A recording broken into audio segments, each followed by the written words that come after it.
मुक्त होकर और महाराजा दशरथ जी के से महाराजा दशरथ जी से जो वर उनको प्राप्त हुए थे एक उत्तम कार्य को करते हुए, तो उनका दुरुपयोग उन्होंने किया।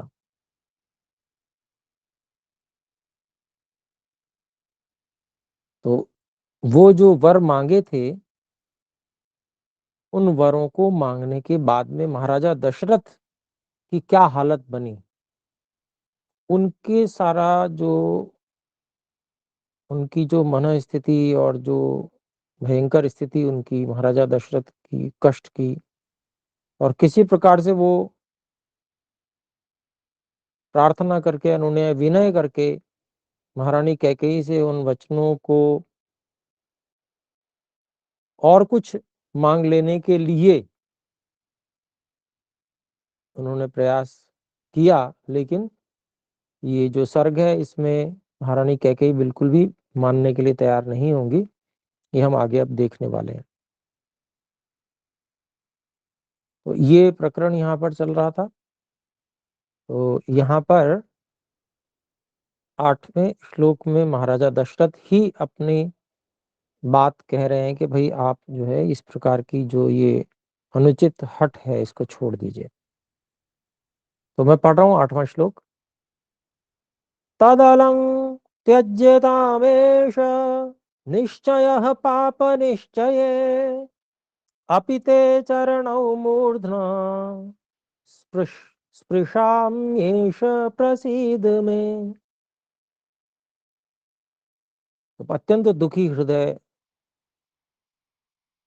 से महाराजा दशरथ ये बातें कह रहे हैं, और उन्होंने पहले भी ये बात कही कि मेरा शरीर में जो है वो प्राण रह नहीं सकते बिना राम के। तो यहाँ पर इसको हम पदच्छेद करेंगे। तद अलम त्यज्यताम एष निश्चयः पाप निश्चये अपिते चरणौ मूर्धना स्पृशामि एष प्रसीद में। इसका हम अन्वय करते हैं। हे पाप निश्चये तद अलम एष निश्चयः त्यज्यताम।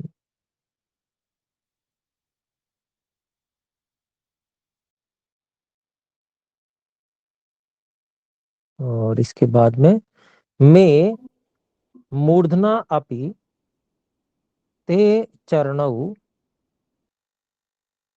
एष स्पृशामि प्रसीद। तो यहाँ पर महाराजा दशरथ कहते हैं कि हे पाप का निश्चय करने वाली महारानी कैकेयी, बस जो कुछ तुमने कहना था और जो कुछ भी था वो काफी हो गया, पर्याप्त है वो। तद अलम, और तुम ईश निश्चय, ये जो निश्चय तुमने किया है ये वर मांगने का और श्री राम को वनवास 14 वर्षों का, इस निश्चय को त्यज्यताम, उसको छोड़ दो तुम। और उसके लिए उसके बदले में मैं क्या करता हूं, तो वो कह रहे हैं देखिए, मैं भी तेरे चरणों में अपने मस्तक को रख रहा हूं। ये मैंने अपना मस्तक तेरे चरणों में रख दिया, अब तू प्रसन्न हो जा और ये जो निश्चय तूने किया है इसको छोड़ दे। तो ये इस प्रकार से महाराजा दशरथ उसको किसी प्रकार से मनाने का प्रयास कर रहे हैं।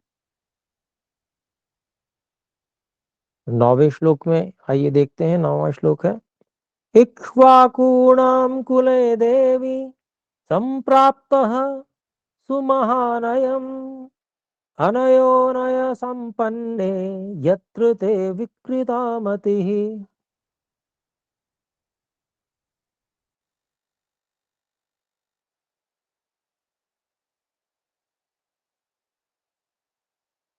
इक्ष्वाकूणां कुले देवी संप्राप्तः सुमहान् अयम् अनयोः नये संपन्ने यत्र ते विकृता मतिः। लगभग लगभग पदच्छेद है ही उसमें। इसका अन्वय देखते हैं। हे देवी, नये संपन्ने इक्ष्वाकूणां कुले सुमहान् अयम् संप्राप्तः सुमहानयम् अनयोः संप्राप्तः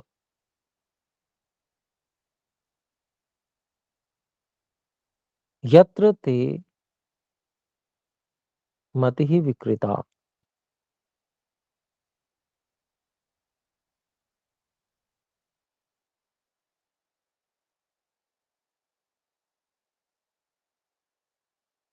अनयः अनयो अनयः अनयः अनयः संप्राप्तः अनयो संप्राप्तः अर्थात अनयः संप्राप्तः। तो यहाँ पर ये कह रहे हैं कि हे देवी कैकेयी,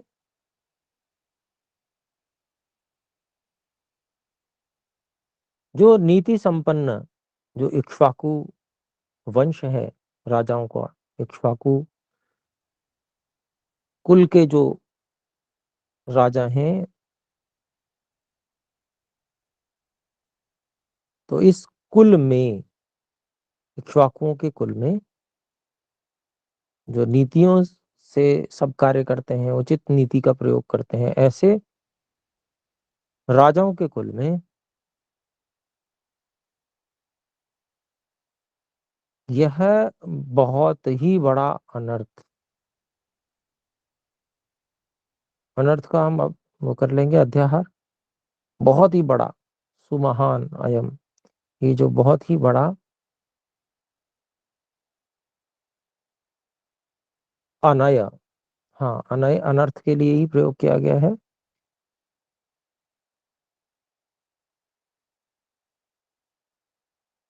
संप्राप्त, ये जो अनर्थ की परिस्थिति प्राप्त हो गई है,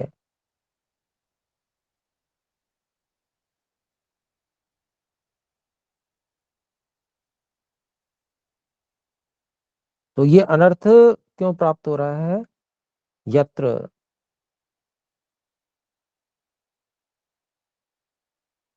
जो कि कोई महत्वपूर्ण व्यक्ति है उसकी बुद्धि खराब हो जाए तो ये महान अनर्थ ही है। तो मतलब इस विषय में तेरी जो मत ही, मतलब एक महारानी, साम्राज्य किसी राज्य की, और वो उसकी बुद्धि बिगड़ जाए तो ये बहुत बड़ा अनर्थ है। तो यही बात ये कह रहे हैं कि यहाँ पर इस विषय में तेरी जो बुद्धि है वो बिगड़ गई है, विकृत हो गई है, ये बहुत बड़ा अनर्थ का अवसर आ गया है। ये अपने भावों को प्रकट कर रहे हैं महाराजा दशरथ कैकेयी के सामने कि इक्ष्वाकुओं के कुल में जो नीति संपन्न राजा सब हुए हैं, उनके कुल में एक बहुत बड़ा ये अनर्थ, सुमहान अयम अनयः संप्राप्त, ये ऐसे प्राप्त हो गया है कि तेरी जो बुद्धि है वो बिगड़ गई है, महत्वपूर्ण व्यक्ति की बुद्धि बिगड़ गई है, ये एक बहुत बड़ा अनर्थ प्राप्त हो गया। तो अब देखते हैं 10वें श्लोक में। अनुते राघवस्तुल्यो भरतेन महात्मना बहुशो हि सुबाले त्वं कथाः कथयसे मम। ननु ते राघवः तुल्यः भरतेन महात्मना बहुशः हि सुबाले त्वं कथाः कथयसे मम। तो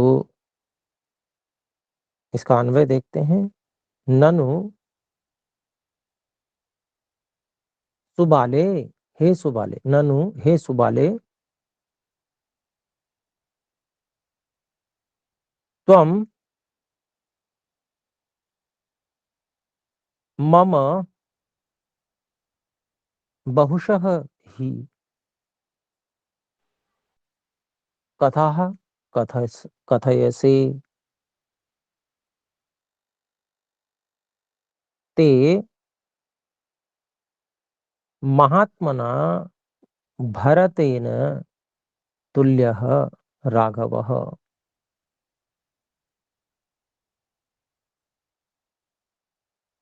तो कहते हैं क्यों भाई तनु,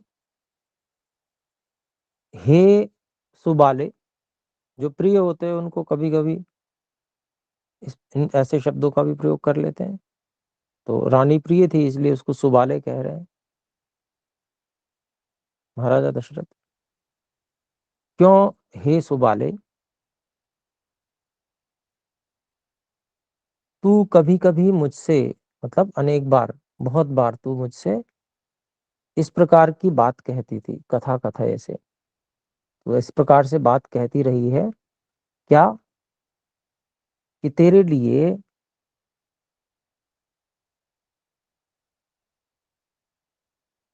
महात्मा भरत के ही समान तुल्य राघव श्री राम भी है, महात्मा भरत के तुल्य ही समान ही तेरे लिए राम भी है। ये तू मुझसे कितनी बार इस प्रकार की बातें कहती रही है, मतलब बहुत बार तूने इस प्रकार की बातें कही। और ये सच भी है, स्वयं कैकेयी ने ये बात जब मंथरा के प्रभाव में नहीं आई थी तब उसने इस बात को कहा भी था, हमने पढ़ा उस चीज को। तो ये याद दिला रहे हैं महाराजा दशरथ की किसी तरह से बुद्धि ठीक हो जाए।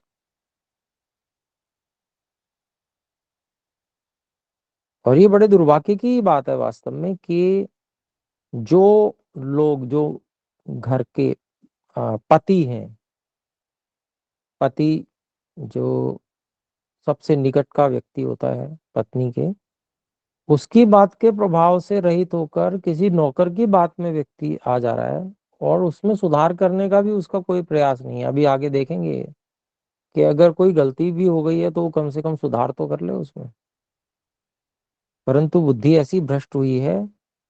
उसका कारण भी यह है कि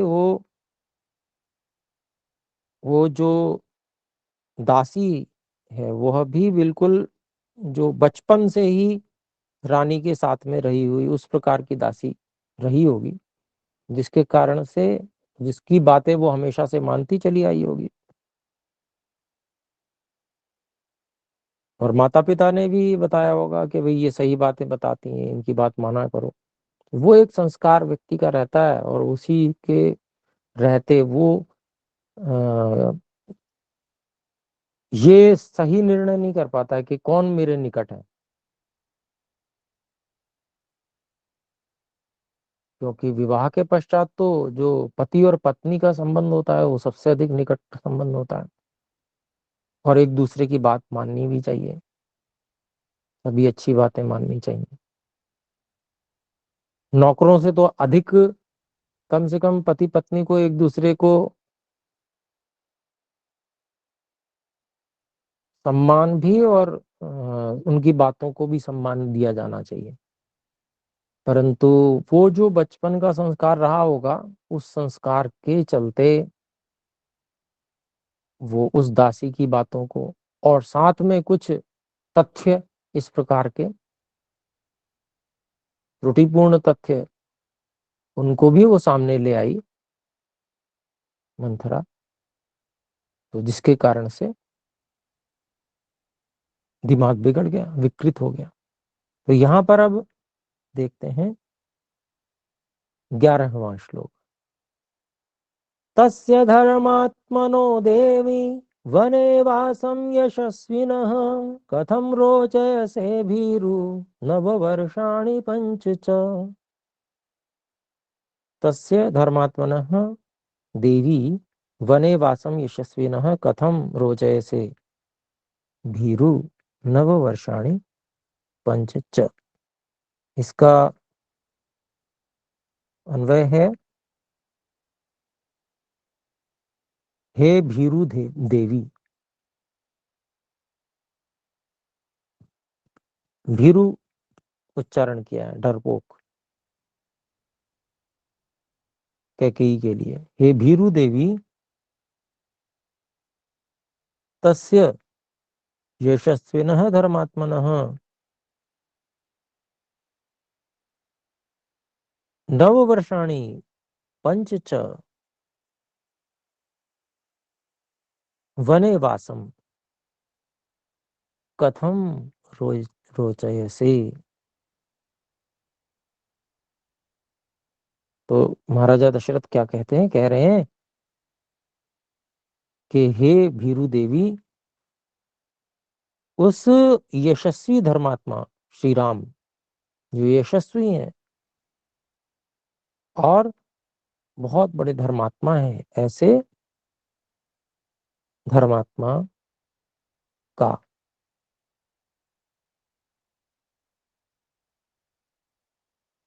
14 वर्ष तक, नववर्षाणी पंचच मतलब 14 वर्ष, 9 और 5, 14 वर्ष तक का वने वासम, वन में वास करना तुमको कैसे अच्छा लग रहा है। कथम रोच ऐसे, आश्चर्य की बात है, तुम तो श्री राम को भरत के समान मानती हो।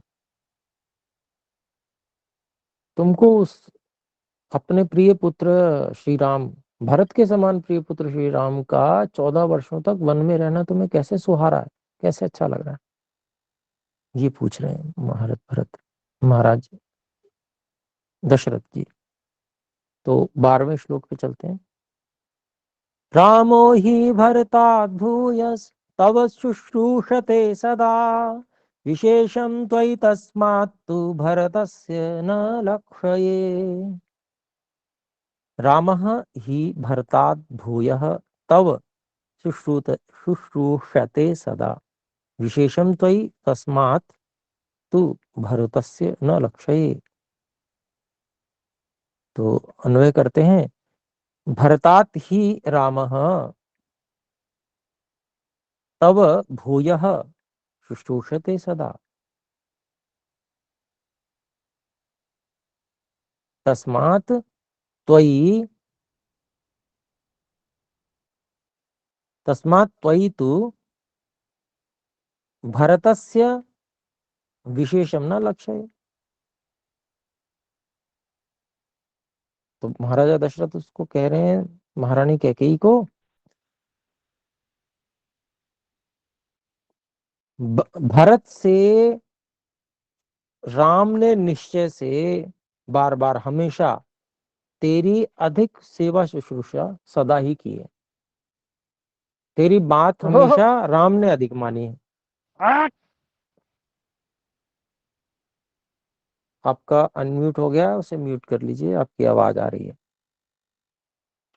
तो यहाँ पर देखना, हमें देखना यह है कि श्री भरत से भी अधिक श्री राम ने तुम्हारी सेवा की है, हमेशा तुम्हारी बात को माना है।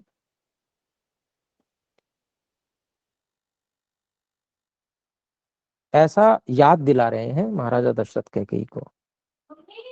और ये बात स्वयं कैकेयी ने भी मंथरा से कही थी, ध्यान में हमको आ रही होगी।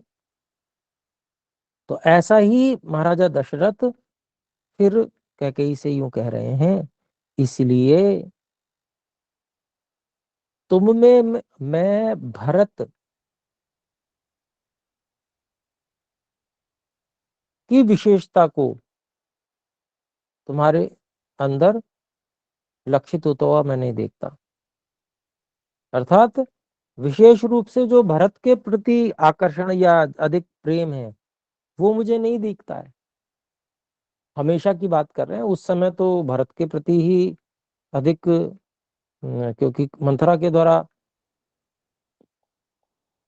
कान भर दिए गए थे, तो इस कारण से भरत के लिए ही वो सब कर रही थी। लेकिन महाराजा दशरथ तो जो सामान्य रूप से कैकेयी को हमेशा देखते थे, और राम के प्रति प्रेम, भरत के प्रति जो है उतना अधिक नहीं जितना राम के प्रति स्नेह कैकेयी का रहता था, क्योंकि वो अधिक बात भी मानते थे, उनकी अधिक सेवा भी करते थे और सब तरह से सम्मान अधिक रखते थे महारानी कैकेयी का श्री राम जी। तो वही बात यहाँ महाराजा दशरथ महारानी कैकेयी से कह रहे हैं कि भाई तुम्हारा जो विशेष प्रेम जो है वो मैं भरत में तो इस प्रकार से नहीं देखता हूं। ये तो इस प्रकार से राम में तुम्हें अधिक स्नेह हमेशा से रहा है। तो ऐसा उसको कैकेयी को याद दिला रहे हैं। फिर आगे कहते हैं 13वां श्लोक। शुश्रूषां गौरवं चैव प्रमाणं वचन क्रियाम् कस्ते भूयस्तरं कुर्यादन्यत्र मनुजर्षभात्। तो वास्तव में श्री राम जी में ऐसे गुण थे जिससे कि हर व्यक्ति उनका इस प्रकार से चाहने वाला बन जाता था, बन गया था। और वही इस श्लोक में कह रहे हैं।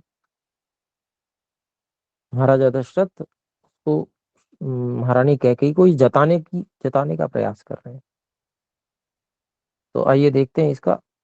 शुश्रूषां गौरवं च एव प्रमाणम वचन क्रियाम कह ते भूयः तरम कुर्यात अन्यत्र मनुजर्षभात्।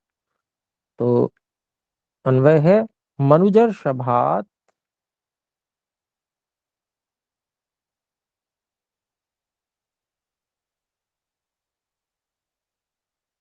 अन्यत्र, मनुजर्षभात् अन्यत्र कह ते भूयस्तरम शुश्रूषां गौरवं च एव वचन क्रिया प्रमाणम कुर्यात। तो ऐसा दशरथ जी कह रहे हैं कि देखिए महारानी कैकेयी कि ये जो श्री राम जो सभी मनुष्यों में श्रेष्ठ हैं, सबसे श्रेष्ठ हैं जो मनुष्यों में, ऐसे श्री राम से भिन्न अन्यत्र कौन ऐसा होगा जो तुम्हारी उससे भी अधिक भूयस्तरम, उससे भी अधिक शुश्रूषा, सेवा शुश्रूषा, गौरवम, तुम्हारी बात का मान रखना, और साथ में च एव वचन क्रियाम प्रमाणम, तुम्हारी एक एक बात को पत्थर की लकीर मानकर चलने वाला, प्रमाण मानकर चलने वाला, सम्मान आज्ञा पालन।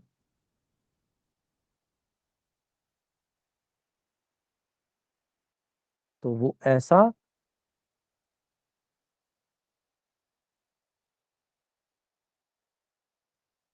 करने वाला कौन है? श्री राम से भी अधिक जो ऐसा करे वो ऐसा कौन है, ऐसा वो पूछ रहे हैं। तो मतलब अपनी बातों से और जो कुछ व्यवहार श्री राम जी ने किया है, उन व्यवहारों को याद दिलाकर महाराजा दशरथ ये प्रयास कर रहे हैं कि इसकी जो बुद्धि है वो ठीक हो जाए, महारानी कैकेयी की बुद्धि जो बिगड़ गई है वो ठीक हो जाए। और उन्होंने पूरा जोर लगाया है हर प्रकार से उसको समझाने का, महारानी कैकेयी को। तो 14वें श्लोक को देखते हैं, देखिए।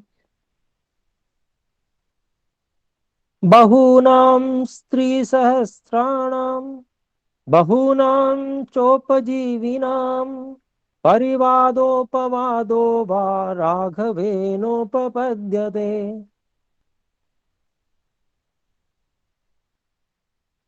तो श्री राम जी का व्यवहार है वो, जिसको कहते हैं ना कि बिल्कुल एक सा, छोटा व्यक्ति हो बड़ा व्यक्ति हो सबसे वो इतना सुंदर व्यवहार है, यथा योग्य और सुंदर व्यवहार जिसे कहते हैं, वो यहाँ पर बता रहे हैं कि कितना सुंदर व्यवहार है। तो कहते हैं बहुनाम स्त्री सहस्राणाम बहुनाम च उपजीविनाम परिवादो अपवादो परिवादः अपवादः वा राघवे न उपपद्यते। और ये बिल्कुल सीधा सीधा ही अन्वय इसमें है, लगभग लगभग एक आध थोड़ा सा अंतर है। तो बहुनाम स्त्री सहस्राणाम बहुनाम च उपजीविनाम राघवे परिवादः अपवादः वा न उपपद्यते। तो कहते हैं देखिए महाराजा दशरथ कि जितने भी बहुत से सहस्रों हजारों स्त्रियां यहाँ काम करती हैं अंतःपुर में, जो महाराजा के जो रानियां हैं और जो सारी व्यवस्थाओं में लगी हुई बहुत सारी स्त्रियां, हजारों स्त्रियां, और बहुत सारे जो नौकर चाकर हैं उपजीवी ने, उनमें से भी कोई परिवाद या अपवाद श्री राम जी में कभी सिद्ध नहीं हो पाया। मतलब किसी ने कोई बात इस तरह की ही नहीं। परिवाद और अपवाद में थोड़ा सा दो जो उपसर्ग है उनका अंतर है। वाद तो मतलब बात को ही कहते हैं, जैसे न्यायालय में वादी प्रतिवादी होते हैं, तो वही वाद है ये। यानी कि कोई, जिसको कहेंगे हम केस, इस तरह का कोई घटना। तो यहाँ पर परिवाद को सकारण, कारण सहित, अथवा बिना कारण ही किसी ने कोई शिकायत या किसी ने कोई बात श्री राम के प्रति कही हो, ऐसा कहीं भी किसी है ही नहीं। मतलब श्री राम जी के प्रति उनका व्यवहार ही इतना अच्छा, हर व्यक्ति का ध्यान रखना, हर व्यक्ति के प्रति उनका सम्मानपूर्ण व्यवहार, सबका ध्यान रखना, हर एक का, ये उनका इतना सुंदर है सबके प्रति कि कोई भी व्यक्ति चाहे कारण सहित हो या बिना कारण के भी, कई बार ऐसा होता है कि द्वेष पूर्ण ढंग से भी व्यक्ति कोई वो करता है, कोई कारण नहीं होता लेकिन अपना उसके मन में ईर्ष्या होती है किसी के प्रति। तो श्री राम जी का व्यवहार इतना ऐसा सुंदर है, इतना विनम्रतापूर्ण है कि कोई व्यक्ति उनसे ईर्ष्या भी नहीं कर सकता है, उनसे द्वेष भी नहीं कर सकता है। तो कारण या अकारण किसी भी प्रकार का कोई मामला किसी अंतःपुर की स्त्रियों में, कोई जितने भी नौकर चाकर हैं उन सब में कहीं कोई ऐसा विषय कभी आया ही नहीं। तो जो ऐसा व्यक्ति है उसके बारे में कैसे सोच रही हो तुम? ऐसा श्री महाराज दशरथ कैकेयी से कहते हैं।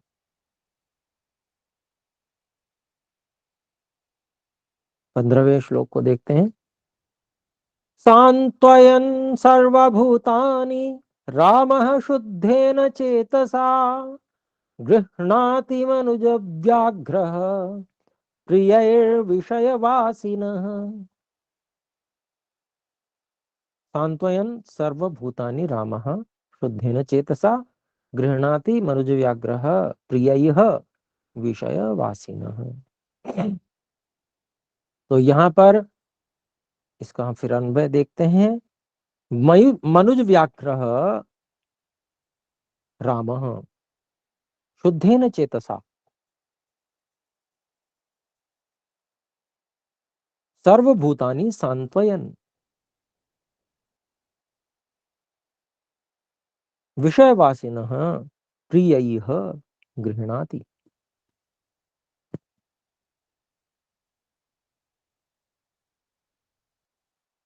तो क्या कहते हैं महाराजा दशरथ कैकेयी से कि जो मनुष्यों में ऐसे श्रेष्ठ जो श्री राम हैं, वो शुद्ध चित्त से, शुद्ध मनोभावों से, यानी एक तो कोई व्यक्ति ऊपर ऊपर से अंदर से कुछ और बाहर से कुछ होता है, ऐसे श्री राम बिल्कुल भी नहीं है।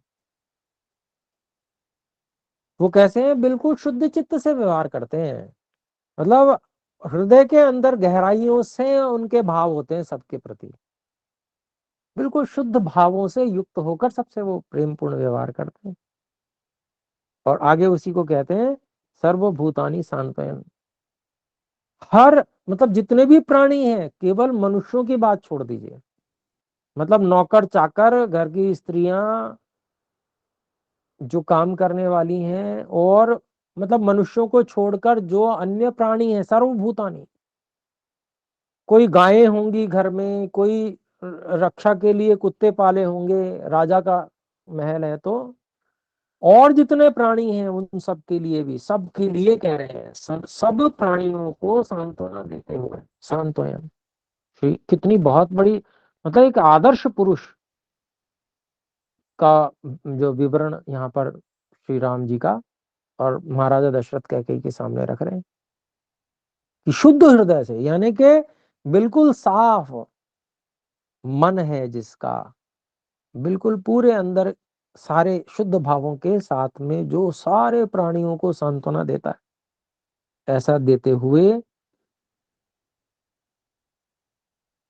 और संपूर्ण जो नगरवासी, देशवासी, विषयवासी ने यहाँ पर कहा, तो जितने भी सब नगर और ग्रामवासी, जितने भी सब लोग हैं, उनको, देशवासियों को,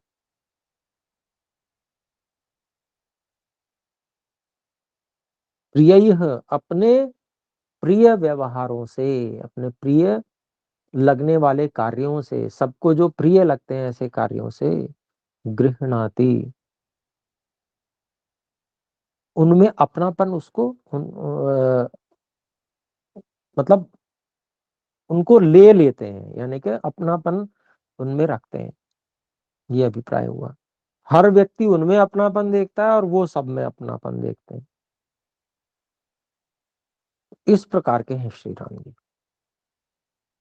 ये सब बताने का उद्देश्य, वैसा कैकेयी महारानी भी अनुभव करती होंगी निश्चय ही, जब सब अनुभव कर रहे हैं तो वो तो सबसे अलग नहीं है ना, तो उनको वो सब ध्यान में लाना चाहते हैं महाराजा दशरथ कि ऐसे हैं श्री राम, उनको वैसा अनुभव करो, उनकी सच्चाई, उनका जो वास्तविकता है, उनका जो शुद्ध चित्त से व्यवहार करना है, अनुभव में आ जाता है, व्यक्ति शुद्ध चित्त से बोल रहा है, व्यक्ति का मन साफ है, ये और कोई कपट तो होता है ना सामने वाले व्यक्ति के मन में, तो वो भी फील होता है, अनुभव होता है इस चीज का कि हाँ यहाँ जरूर कुछ गड़बड़ है।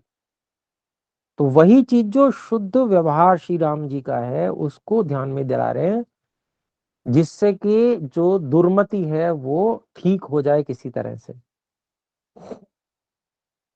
तो आइए अब देखते हैं 16वां श्लोक है, सत्येन लोकान् जयति दीनान् दानेन राघवः गुरुन् शुश्रूषया वीरो धनुषा युधि शत्रवान्। और श्री राम कैसे हैं उनके बारे में विवरण दे रहे हैं महाराजा दशरथ। सत्येन लोकान् जयति दीनान् दानेन राघवः गुरून् शुश्रूषया वीरः धनुषा युधि शत्रवान्। इसका अन्वय, राघवः लोकान् सत्येन दीनान् दानेन गुरून् शुश्रूषया वीरः धनुषा शत्रवान् वीरः धनुषा, इसमें युधि और पहले जुड़े, युधि शत्रवान् वीरः धनुषा जयति। तो श्री राम जी क्या करते हैं, सारे जो प्रजाएं हैं उन सब प्रजाओं को सत्य से, और जो दीन दुखी हैं उनको दान से, उनकी कामना की पूर्ति करके, और गुरुजनों की सेवा से, क्योंकि माता पिता आचार्य ये सब गुरु की श्रेणी में ही आते हैं, तो सभी को सेवा शुश्रूषा से, और जो शत्रु हैं उनको युद्ध में वीर श्री राम धनुष से, यानी कि अपने अस्त्र शस्त्रों से जीतते हैं। तो जीतने का ढंग, जीतते सर्वत्र हैं श्री राम, लेकिन सर्वत्र जीतने का जो साधन है वो सब जगह अलग अलग है। कैसे किसको जीतते हैं वो यहाँ पर विवरण दिया। 17वें श्लोक को देखते हैं। सत्यम दानं तपस्त्यागो मित्रता शौचमार्जवम् विद्या च गुरु शुश्रूषा ध्रुवाण्येतानि राघवे। श्री राम जी के गुणों का वर्णन कर रहे हैं महाराजा दशरथ यहाँ पर। सत्यम दानम तपः त्यागः मित्रता शौचम आर्जवम विद्या च गुरु शुश्रूषा ध्रुवाणी एतानि राघवे। और इसका अन्वय देखें तो लगभग सीधा सीधा ये है। सत्यम दानम तपः त्यागः मित्रता शौचम आर्जवम विद्या च गुरु शुश्रूषा एतानि राघवे ध्रुवाणी।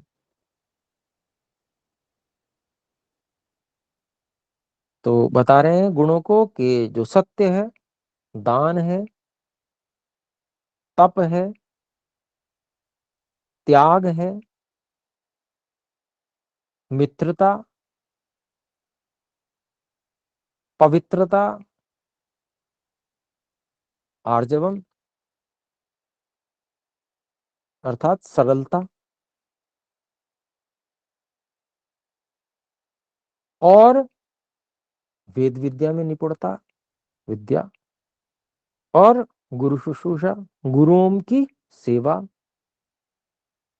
ये सारे गुण श्री राम जी में नित्य ही रहते हैं। मतलब कभी ऐसा नहीं होता कि थोड़े समय के लिए ये गायब हो जाए, किसी कारण से, क्रोधवश या किसी और कारण से इनमें से कोई गुण कम हो जाए, कभी ऐसा कभी नहीं होता है। ये सब ध्रुवाणी, ध्रुव मतलब बिल्कुल स्थिर हैं। ये तो श्री राम में हमेशा ही रहते हैं, कभी ऐसा एक क्षण भी नहीं होता जिसमें ये गुण श्री राम जी में न रहते हो।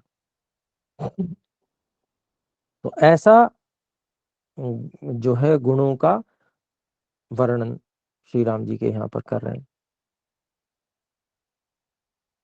फिर आगे कहते हैं, देखिए 18वें श्लोक में,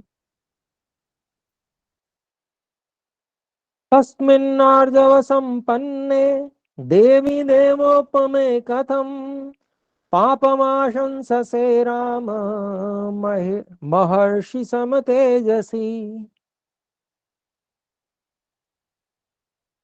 तस्मिन् आर्जव संपन्ने देवी देवोपमे कथम पापम आशंससे राम महर्षि सम तेजसी। रामे,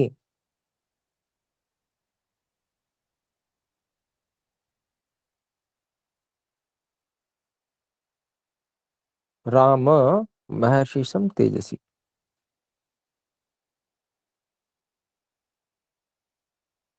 अब यहाँ पर हम इसको अन्वय करते हैं। हे देवी, तस्मिन् आर्जव संपन्ने देवोपमे महर्षि सम तेजसी रामे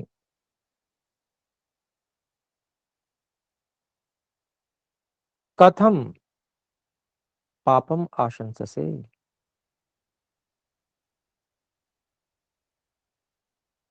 महाराजा दशरथ कहते हैं कि उस बिल्कुल सरल व्यक्ति, सरलता से बिल्कुल संपन्न है, जो किसी के प्रति कभी हिंसा का भाव, किसी के प्रति छल कपट का भाव, शत्रुता का भाव जिसके मन में कभी भी नहीं रहता है, ऐसा जो सरल व्यक्ति है। तो हे देवी, ऐसे बिल्कुल सरलता से संपन्न देवोपमे, जो देवों के तुल्य है, और महर्षि सम तेजसी, जिसमें महर्षियों के समान तेज विद्यमान है, ऐसे श्री राम में कैसे तू पाप को, पाप यहाँ पर जो दुख का कारण है, तो दुख को आशंस से आरोपित कर रही है, यानी कि क्लेश को उसमें क्यों आरोपित करना चाहती है, उसको क्लेश क्यों देना चाहती है, दुख क्यों देना चाहती है? पाप और दुख में कार्य कारण भाव है।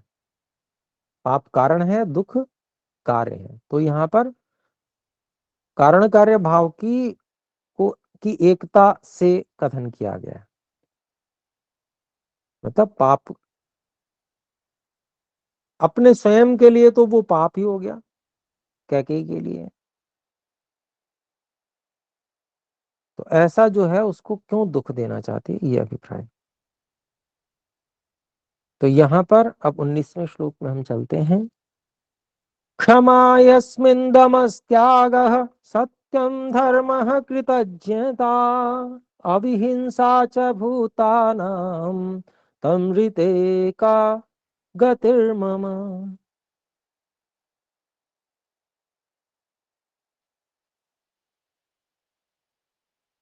तो यहाँ पर हम देखें, क्षमा यस्मिन् दमः त्यागः सत्यम धर्मः कृतज्ञता अविहिंसा च भूतानां तम ऋते का गति ही मम। अब इसका अन्वय है, यस्मिन् क्षमा दमः त्यागः सत्यम धर्मः कृतज्ञता भूतानां च अविहिंसा ऋते तम मम का गति ही। तो महाराजा दशरथ कहते हैं कि जिस श्री राम में क्षमा है, इंद्रियों पर संयम है, दमः मतलब बुरी बातों को जो दमन करने में सक्षम है, ऐसे। तो जिस श्री राम में क्षमा है, इंद्रियों पर नियंत्रण है, त्याग है, सत्य है, सत्यवादिता, सत्य धर्मिता और धर्म पर आरूढ़ आरूढ़ रहना, अपने कर्तव्यों को करना, कृतज्ञता है। श्री राम के विषय में पहले क्या बात आई? श्री राम जी के विषय में आती है बात कि श्री राम एक किए हुए उपकार को याद रखते हैं, हजारों अपकार किसी ने किए उसको याद नहीं रखते, कृतज्ञ हैं। मतलब इतना कृतज्ञता की पराकाष्ठा, एक तरह से यूं कह दें, श्री राम जी के बारे में। ऐसे जो कृतज्ञ हैं, अविहिंसा, किसी के प्रति द्वेष भाव नहीं है, शत्रु के प्रति भी देश देश भाव मन में नहीं है। शत्रु शत्रुता निभा रहा है इसलिए, क्योंकि वो अधर्म पक्ष, अधर्म में जा रहा है, इसलिए उसका नाश करना जरूरी है, इसलिए उसका नाश करते हैं, नहीं तो उससे भी द्वेष नहीं। ऐसे हिंसा न करने वाले, सभी प्राणियों के प्रति हिंसा से युक्त,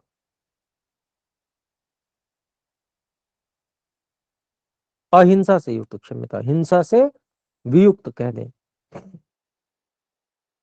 तो ऐसे कह रहे हैं कि ऐसे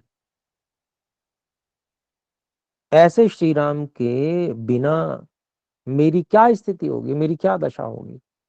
अर्थात मुझे जो जिसकी निकटता का, जो इतने उत्तम गुणों से युक्त है, उसकी निकटता का मेरे को आदत लग गई है, ऐसा कह रहे हैं। अगर वो नहीं मेरे पास रहा तो मेरी क्या स्थिति रहेगी, ऐसा कहना चाहते हैं। फिर आगे 20वें में और बड़ी याचनात्मक स्वर में बात कर रहे हैं महाराजा दशरथ। मम वृद्धस्य कैकेयी गतान्तस्य तपस्विनः दीनं लालप्यमानस्य कारुण्यं कर्तुमर्हसि। मम वृद्धस्य कैकेयी गत अंतस्य तपस्विनः दीनं लालप्यमानस्य कारुण्यम कर्तुम अर्हसि। तो कहते हैं, देखिए हे कैकेयी, मुझ वृद्धस्य,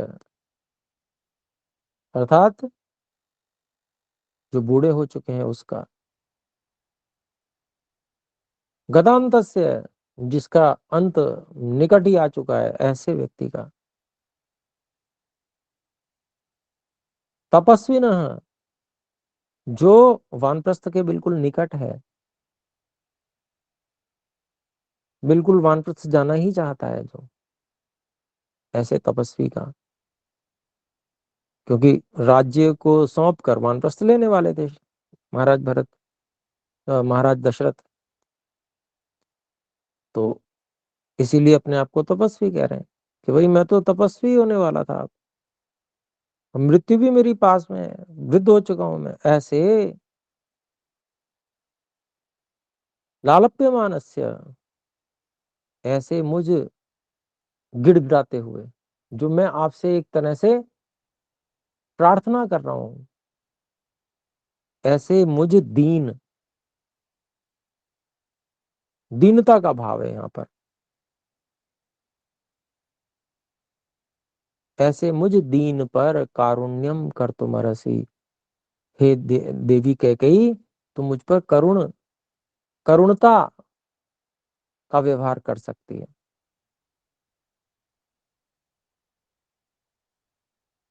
अर्थात मुझ पर दया कर, ये अभिप्राय है।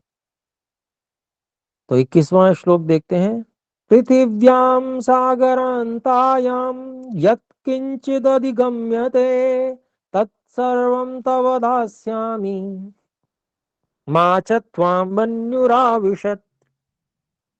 मन्युराविशेत्।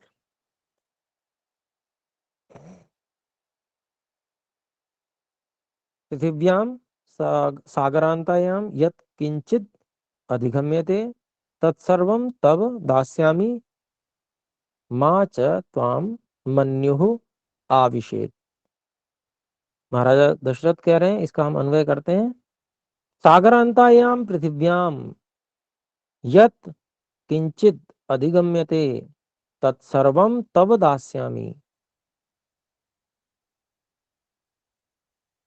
त्वां च मन्युः मा आविशेत्। तो महाराजा दशरथ कहते हैं कि समुद्र से लेकर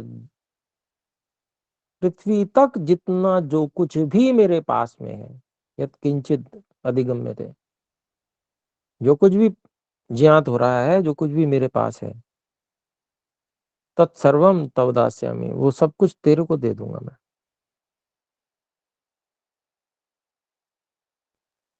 पर तू क्रोध जो है उसको छोड़ दे, क्रोध मत कर। और फिर आगे और गिड़गिड़ा रहे हैं, देखिए महाराजा दशरथ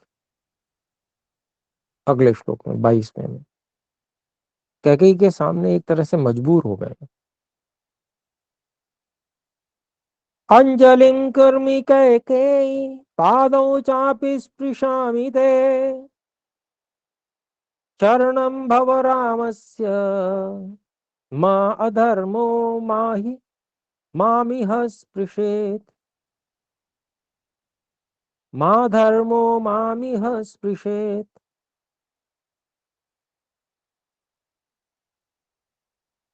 तो इसका पदच्छेद देखेंगे। अंजलिम कुर्मी कैकेयी पादौ च अपि स्पृशामि ते शरणं भव रामस्य मा अधर्मः माम इह स्पृशेत।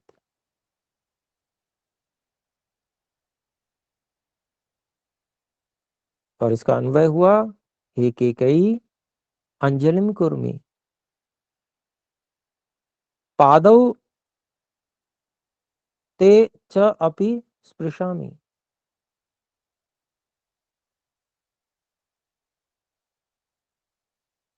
रामस्य शरणं भव माम अधर्मः इह मां स्पृशेत। तो महाराजा दशरथ कहते हैं कि हे महारानी कैकेयी, मैं तेरे सामने अंजलिम कुर्मी, हाथ जोड़ रहा हूं, अंजलि बना दे रहा हूं, मतलब हाथ जोड़ रहा हूं, और तेरे दोनों पैरों को भी मैं छू रहा हूं, मैं छूता हूं, स्पृशामि। बस तू इतना कर ले, रामस्य भव शरणम, रामस्य शरणम भव, मतलब राम की रक्षा कर तू, राम को अपनी शरण में ले ले, मतलब राम के शरण बन जा, यानी कि रक्षा कर तू। और फिर कहते हैं मुझे अधर्म, मुझ में यहां पर अधर्म का स्पर्श मत करा। अभिप्राय क्या हुआ कि प्रतिज्ञा भंग के पाप से मुझको तू बचा ले।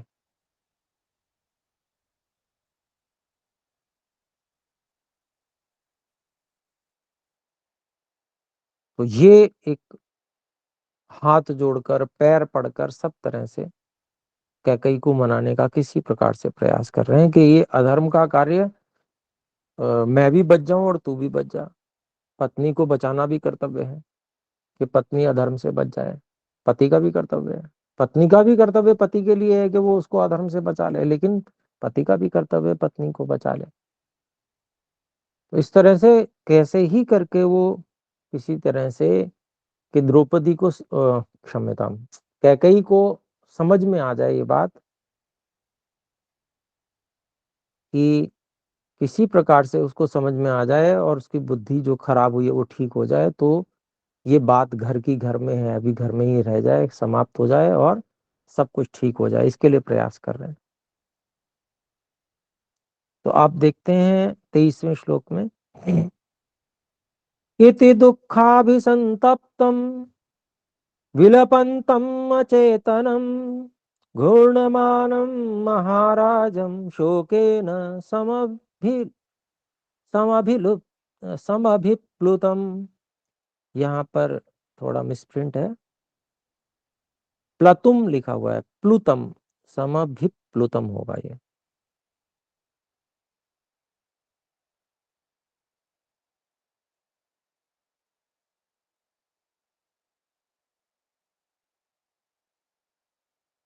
तो यहाँ पर देखिए, इति दुख अभिसंतप्तम विलपंतम अचेतनम घूर्णमानम महाराजम शोकेन सम अभिप्लुतम।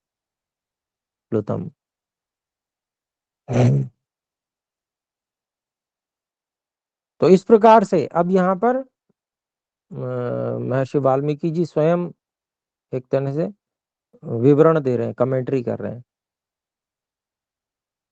तो किस क्या स्थिति थी महाराजा दशरथ की, वो यहाँ पर वर्णित कर रहे हैं कि इस प्रकार से, इति इस प्रकार से, दुख अभिसंतप्तम, दुख से बहुत भयानक रूप से दुखी, विलपंतम, रोते हुए, अचेतनम, जो अपनी सुधबुद्ध खो चुका है, तो ऐसे सुधबुद्ध खोए हुए, घूर्णमानम, कैकई को घूरते हुए, यानी कि बहुत गुस्सा भी आ रहा था कैकई के ऊपर, ऐसे महाराज दशरथ को, जो कि कैसे थे, शोकेन समभिप्लुतम,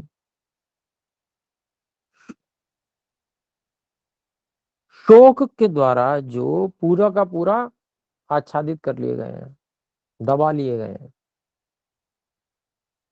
ऐसे महाराजा दशरथ को अगले श्लोक में बात कही, उनको क्या होगा अगले श्लोक में पूरी बात कह रहे हैं। पारम शोकार्णवस्यांशु प्रार्थयन्तं पुनः पुनः प्रत्युवाचाथ कैकेयी रौद्रा रौद्रातरं वचः।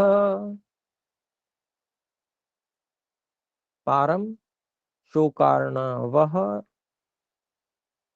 नहीं, शोक अर्णवस्य अंशु, आशु, शोक अर्णवस्य आशु प्रार्थयन्तं पुनः पुनः प्रति उवाच अथ कैकेयी रौद्रा रौद्रतरम वचः। शोक अर्णवस्य आशु प्रार्थयन्तम पुनः पुनः। तो ये रहा हमारा पदच्छेद, इसको हम अन्वय करते हैं। शोक अर्णवस्य आशु पारम पुनः पुनः प्रार्थयन्तम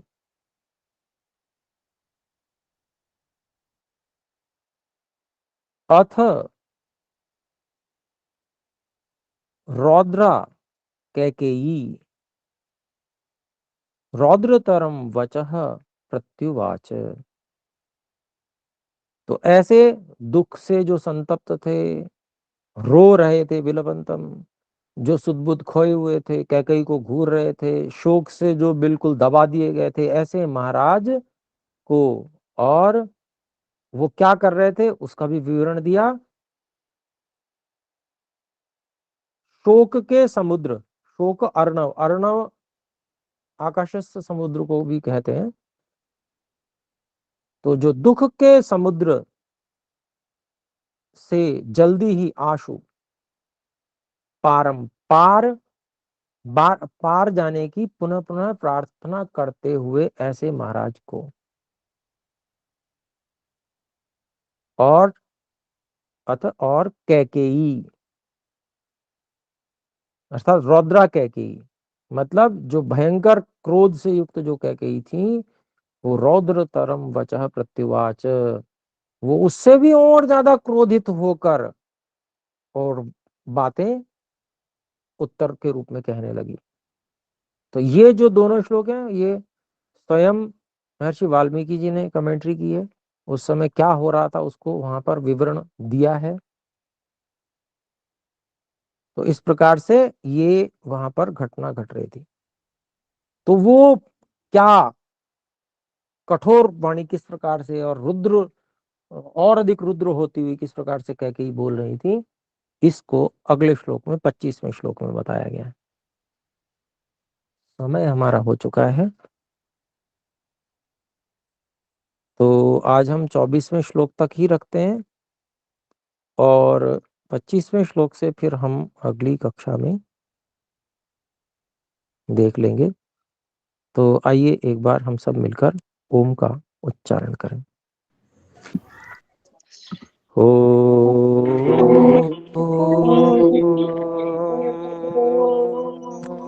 साधु नमस्ते आचार्य जी। नमस्ते जी, सर्वेभ्यो नमः। सभी नमस्ते गुरुजी। नमस्ते गुरुजी।